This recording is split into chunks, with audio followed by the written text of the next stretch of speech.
তাহলে আজকে আমরা এই নিয়ত করব যে আমাদের চোখকে হেফাজত করব। কারণটা কি? এই চোখ সম্পর্কে প্রশ্ন করা হবে, আমাদের যৌবন সম্পর্কে প্রশ্ন করা হবে। রাসূল সাল্লাল্লাহু আলাইহি সাল্লাম বলেছেন, সামনের দিকে অগ্রসর হওয়া যাবে না, সামনের দিকে অগ্রসর হওয়া যাবে না যতক্ষণ পর্যন্ত তার প্রশ্নের উত্তর দিতে না পারবে, ততক্ষণ হবে না। সেটা কি? আন উমরিহি ফিমা আফনাহু, তোমার জীবনটাকে তুমি কিভাবে পরিচালনা করেছো।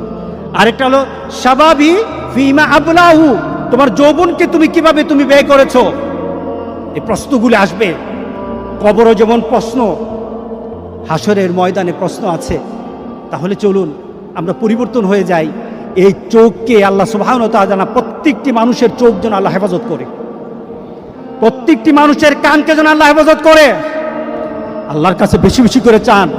চোখ যদি ধরা খেয়ে যায়, কান যদি ধরা খেয়ে যায়, বাঁচার আর উপায় নাই, বাঁচার আর উপায় নাই, বাঁচার আর উপায় নাই, বাঁচার আর উপায় নাই। একটা ছোট্ট ঘটনা, আমি হজে গিয়ে বইটা কিনেছিলাম। আরবের এক পুলিশের জীবনী।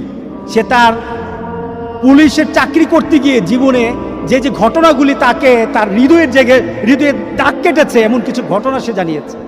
তার ডিউটি ছিল এক পুলিশ। সে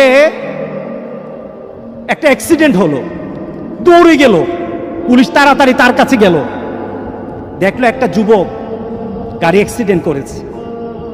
সে তাড়াতাড়ি পুলিশ সে ছেলেটার কাছে গেল, দেখলো যে তার ছেলেটার অবস্থা খুব খারাপ হয়ে গেছে, কিন্তু তার গাড়ির মধ্যে কোরআন তেলাওয়াত হচ্ছিল। গাড়ির মধ্যে কি চলছিল? কোরআন তেলাওয়াত চলছিল। গাড়িতে গাড়িতে কোরআন তেলাওয়াত চলছিল।